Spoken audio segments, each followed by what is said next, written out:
Alors je vais répondre avec cette série de 12 vidéos. On est parti dans une série de 12 vidéos sur des lectures karmiques en fait du zodiaque qui me sont demandées à corps et à cri par mes étudiants, voilà, qui ont bien aimé les lectures spirituelles en fait du Gradus 2025. Il y a un moustique sur moi, quelle horreur. Donc ça doit être le karma. Alors, lecture karmique du zodiaque, qu'est-ce que ça veut dire? On va parler déjà du signe du Bélier. Donc la première question, c'est qu'en tant qu'être humain sur Terre, on peut se demander pourquoi on est natif d'un signe, puisque un signe, en fait, il va installer une temporalité, il va installer des valeurs, il va installer un mode d'être, si vous voulez. En fait, le signe du zodiaque est notre premier filtre véritablement sur notre existence. Alors, première question, pourquoi est-on né en fait du signe du Bélier? Incontestablement, il y a une grande énergie dans la personnalité, il y a une volonté d'aller de l'avant, il y a un courage, il y a une capacité, si vous voulez, à se mettre en jeu. Alors on lit beaucoup, notamment chez Dan Rudyard, que c'est un signe de printemps, que c'est un signe de début de cycle, un petit peu comme si les béliers étaient des jeunes âmes. Alors déjà non, en fait les béliers c'est pas forcément des jeunes âmes, ce sont des gens en fait qui sont avant tout capables de mettre leur détermination et leur cœur dans quelque chose, même si c'est aventureux, même si c'est risqué, c'est-à-dire que ce sont des gens qui ont une notion du risque qui détonne énormément par rapport à notre monde, puisque dans notre monde, nous aimons beaucoup la sécurité. Nous sommes dans un monde où nous aimons, j'allais dire, les assurances tout risque sur l'existence. Donc, les béliers, d'abord, ce sont des gens qui ont l'habitude du risque et qui sont d'accord, d'une certaine manière, pour prendre des risques dans ce monde. Donc, on est véritablement dans un choc des cultures ou un choc des civilisations, puisque karmiquement, nous sommes, en tout cas en Occident, en tout cas en France, en 2026, dans une société qui est allergique au risque, qui veut des garanties sur toute chose, c'est plus généralement l'Occident. Donc les béliers, en fait, rongent leurs freins, c'est-à-dire qu'ils se retrouvent dans une logique où ils ont la sensation intérieure que ils ne sont pas employés à plein, c'est-à-dire qu'il y a plus de bateaux à prendre pour traverser le monde, la conquête spatiale, elle n'est pas encore là. Donc en fait, et on est dans un monde qui est très virtuel, qui ne correspond pas du tout à l'énergie bélier. Donc de ce fait, voyez, si on fait une lecture karmique de ce signe aujourd'hui, c'est une énergie qui est à contre-temps, le bélier, puisque le bélier s'engage dans un monde où les gens sont virtuels, le bélier se dépasse dans un monde où en fait le dépassement de soi est plutôt limité, j'allais dire, à des compétitions sportives ou à des examens quand on est jeune ou étudiant. Donc c'est vrai que le bélier semble avoir trop d'énergie pour ce monde. Donc j'allais dire, une des premières pistes qu'on peut avoir par rapport au karma dont est porteur de ce signe, ça va être une canalisation de cette énergie pour en fait ne plus la déployer d'une manière horizontale, c'est-à-dire il ne s'agit plus en fait de dresser des chevaux ou de prendre des bateaux dans des mers déchaînées. Il va s'agir en fait d'arriver véritablement à construire son être intérieur, c'est-à-dire arriver à se dépasser pour trouver quelque chose, pour édifier quelque chose qui nous corresponde. C'est-à-dire que au fond, peut-être que les béliers ont à trouver sur Terre quelque chose qui vaille la peine, qu'ils lui donnent toute leur énergie. C'est-à-dire qu'il va y avoir une espèce de recherche, si vous voulez, de précision du but, alors qu'avant, il pouvait y avoir toutes les aventures, toutes les conquêtes. C'était assez simple, en fait, d'être bélier au XVIe siècle. Vous voyez, aujourd'hui, on est véritablement dans quelque chose qui est complètement différent. Donc, première chose, pourquoi avez-vous ce signe? Probablement pour arriver, en fait, à trouver votre but de vie. C'est-à-dire que les béliers, c'est un petit peu comme si ils étaient dans une forêt profonde où on leur dit « Ok, maintenant il va falloir que tu trouves véritablement ce qui te fait bouger, ce qui te donne envie de vivre, ce qui te donne envie de te dépasser. » Et c'est pas si évident parce que dans ce monde, rien ne nous appelle en fait à être un bélier. Donc le sens positif, si vous voulez, d'être bélier aujourd'hui, c'est que la place en fait que vous pouvez avoir, vous ne la trouverez pas, vous serez obligé de la faire. C'est-à-dire que c'est véritablement quelque chose où ça va être à vous en fait de donner le ton véritablement sur ce que vous voulez. Donc on peut dire véritablement que les béliers n'ont pas de place a priori dans notre société, c'est-à-dire que c'est vraiment une société qui est faite pour d'autres signes, mais le sens de l'aventure, le sens du dépassement de soi, le sens, si vous voulez, de la conquête, un petit peu le côté Settlers, vous voyez, où on se dit, on va défricher des pays, construire sa maison, réaliser quelque chose avec beaucoup de courage, affronter des dangers. Ça n'existe pas. Même aujourd'hui, j'allais dire, dans des pays qui sont en guerre, la guerre, elle se passe avec des drones à distance, ça tue bien des gens toujours, mais ce que je veux dire, c'est qu'il y a quelque chose qui sollicite moins des valeurs de courage qui sont fondamentales. Donc, le premier courage pour le bélier sera celui, en fait, de se dire, dans ce monde qui ne m'attend pas, je vais trouver quelque chose qui vaille la peine et me battre pour. Alors, qu'est-ce que vous avez à travailler particulièrement karmiquement dans ce monde actuel dans lequel nous sommes? Incontestablement, le fait, en fait, de ne pas vous décourager, c'est-à-dire de ne pas vous dire mais il n'y a rien à la hauteur, il n'y a rien qui vaille la peine, et de ne pas vous inféoder. C'est-à-dire que ce qui est très important aussi, notamment pour les jeunes béliers, c'est de ne pas être à la recherche en fait de quelque chose qui parle à leur place, mais de bien essayer de se dire mais moi j'ai envie de créer quelque chose. Alors le côté aussi très positif par contre de notre monde, c'est que j'allais dire que comme c'est un monde qui se déstructure, c'est-à-dire que nous n'avons plus de valeurs traditionnelles, nous n'avons plus d'église, nous n'avons plus en fait de codes sociaux a priori, il y a beaucoup de choses qui sont possibles, c'est-à-dire que toute personne peut développer une inventivité propre, une compétitivité propre, mais ce qui suppose une sorte d'individualisme. Donc, c'est ça peut-être que vous allez avoir à travailler, de vous dire, voilà, moi j'ai envie en fait de faire la différence et sur quoi? J'ai envie véritablement de fonder quelque chose. J'ai envie en fait d'avancer et de me battre pour quelque chose en quel je crois. Donc il y a un côté quand même très militant, un côté qui ne compte pas son énergie, qui est vraiment mis, j'allais dire, au premier plan.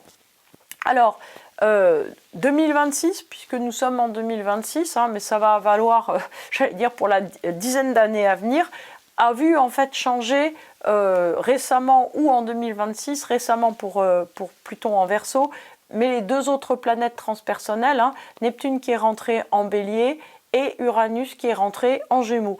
Alors, qu'est-ce que ça veut dire, notamment pour vous, ces trois grands transits? Qu'est-ce que ça change? C'est que donc là, on se retrouve à partir de 2026, en fait, avec des béliers qui vont être marqués par un idéalisme très profond. C'est-à-dire que tout ce que je vous ai dit sur le fait de trouver son aventure intérieure, se dépasser complètement et être capable en fait d'accrocher, on va dire, son cœur à une étoile, c'est vraiment ce qu'on vous demande. Donc les deux autres planètes transpersonnelles avec Uranus en Gémeaux et Pluton en Verseau, en fait, vous indiquent simplement que vous ne pourrez pas le faire seul, qu'il va falloir le faire avec d'autres. Mais vous, en fait, vous faites partie en fait des signes qui doivent véritablement redevenir complètement idéalistes. C'est-à-dire qu'il y a un côté philosophie de vie, il y a un côté dépassement de soi, il y a un côté construction du monde nouveau qui doit être très très important dans votre vie. En fait, c'est véritablement la phrase très connue de Gandhi, soyez vous-même le changement que vous voulez voir dans ce monde. C'est vraiment ça, c'est-à-dire qu'on vous demande à un certain moment de faire autrement, de manière, si vous voulez, en fait, à pouvoir entraîner aussi ou montrer l'exemple tout simplement à d'autres gens autour de vous. Donc, au niveau, si vous voulez, j'allais dire des influences différentes, donc je voulais juste vous dire un petit mot sur comment fonctionne le soleil et l'ascendant quand il y a du bélier là-dedans, et la lune de son côté. Alors, attention, parce que là, je vais pas pouvoir en fait beaucoup développer, donc je vous redis, si vous voulez en apprendre davantage sur vous, il y a des programmes de mentoring qui sont intéressants, qui sont faits avec d'anciennes étudiantes, des professionnels qui sont passionnantes, et si vous avez envie d'apprendre l'astrologie, on est en train avec mes collègues de se structurer en école, donc vous pourrez aussi venir, vous êtes très bienvenus, donc à chaque fois il suffit d'envoyer un mail à mon équipe. Donc qu'est-ce que c'est que la lune au niveau karmique en bélier, la lune, si vous voulez, manifeste en fait une exaltation des valeurs de courage, de dépassement de soi, qui va être un petit peu over, en fait, qui est trop dans le cadre de cette existence. C'est-à-dire que vous pouvez avoir une envie de surenchérir, une envie en fait de prendre beaucoup de place dans votre existence, probablement aussi par peur de ne pas avoir quelque chose à faire qui soit suffisamment sollicitant ou passionnant. Donc le problème en général des lunes en bélier, c'est la difficulté à avoir assez de choses à faire. Vous voyez, c'est un petit peu comme si l'ennui guettait. Donc c'est très important de faire énormément de choses et en fait d'exiger de vous beaucoup, c'est-à-dire d'exiger des efforts physiques, du sport, mais peut-être aussi de rentrer du bois, de faucher un champ, de faire du vélo, de faire des efforts aussi pour les autres. Il y a une nécessité aussi de faire attention, non seulement à la bonne santé, mais aussi, à la forme physique de son corps, c'est-à-dire à l'hygiène aussi. C'est très important en fait que les lunes en bélier puissent en fait sortir leur énergie négative et ne pas se négliger. C'est vraiment une chose importante. De l'autre côté, vous voyez, quand on se retrouve dans le tandem soleil ascendant avec du bélier, ça veut dire qu'il y a une nécessité à installer cette énergie bélier dans l'existence, c'est-à-dire une nécessité, quelque part, vous voyez, le signe du bélier, c'est deux petites cornes avec quelque chose qui s'ancre profondément en terre, c'est-à-dire la nécessité de faire un début à partir de vous, c'est-à-dire que vous avez vraiment besoin, en fait, pour vous reconnaître vous-même, de commencer quelque chose qui soit suffisamment original, qui soit en fait votre œuvre et votre accomplissement à vous, et pas effectivement celui de quelqu'un d'autre. Donc ça, c'est vraiment important en fait de vous individualiser énormément et de vous respecter dans le fait que vous avez besoin de trouver votre style, votre manière de faire. Alors bien sûr après pour vous relier aux autres, mais il y a une importance énorme dans le fait d'installer en fait vraiment votre manière d'être. Alors, souvent on me dit, mais en fait, ok Nithya, tout ça c'est très bien sur un signe, mais vous, votre expérience sur ce signe, ou qu'est-ce que vous aimez particulièrement chez ce signe Alors, moi ce que j'aime beaucoup en fait chez les béliers, c'est leur cœur. C'est-à-dire que je trouve qu'il y a une générosité dans tous les gens béliers que j'ai pu avoir autour de moi, qui est très notable. C'est-à-dire qu'en fait, il y a certainement, si vous voulez, quelquefois une naïveté ou une capacité, à donner trop, à faire trop, à être un petit peu dans l'exagération, mais tout cela recèle en vérité une pureté du cœur, une pureté véritablement adamantine, comme un diamant du cœur, et qui permet en fait, si vous voulez, de passer en fait la flamme d'une envie de vivre et la flamme, si vous voulez, d'un enthousiasme. Donc, je ne sais pas si ça s'appelle jeunesse d'un signe, ça. Ce qui est certain, c'est que je trouve que l'enthousiasme et l'envie de vivre, et même dans les moments d'abattement, qui sont des moments d'abattement, qui sont plutôt des moments en fait de déception, vous voyez qu'une chose n'a pas été à la hauteur, etc. Il y a une envie d'aller de l'avant, il y a une envie en fait d'y croire encore, une envie de refaire le monde que je trouve, comme on dit aujourd'hui, extrêmement inspirante. C'est-à-dire qu'il y a vraiment, si vous voulez, cette énergie, cette gaieté, cette force qui devient très très dominante en fait et qui est extrêmement attachante. Donc, vous avez compris que étant bélier, on vous demande aujourd'hui de plus chercher en fait le sens de votre combat ou de votre direction de vie dans le monde horizontal, c'est-à-dire dans le monde spatial. Vous n'allez pas conquérir des pays, ni traverser des mers, mais vous allez en fait devoir, avec Neptune en bélier, devenir un vrai idéaliste, peut-être un fondateur du monde d'après. Donc il faut savoir que une civilisation, elle se fait d'abord sur des rêves et des histoires, elle se fait en fait sur une mythologie et pas que en fait sur, des faits historiques ou des conclusions, concrètes. Donc en fait peut-être que ce que vous avez à installer, c'est quelle histoire pour le monde de demain en fait, dans quel monde allons-nous faire grandir nos enfants, c'est peut-être vous, ce que vous avez justement à écrire.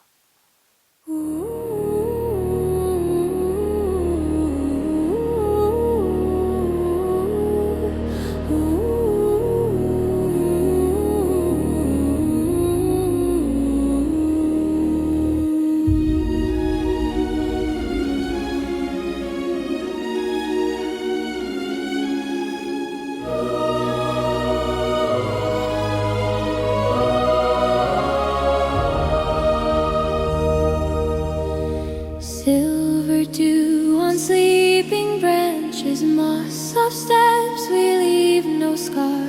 Roots remember names in whispers carved in rings of elder star. Lantern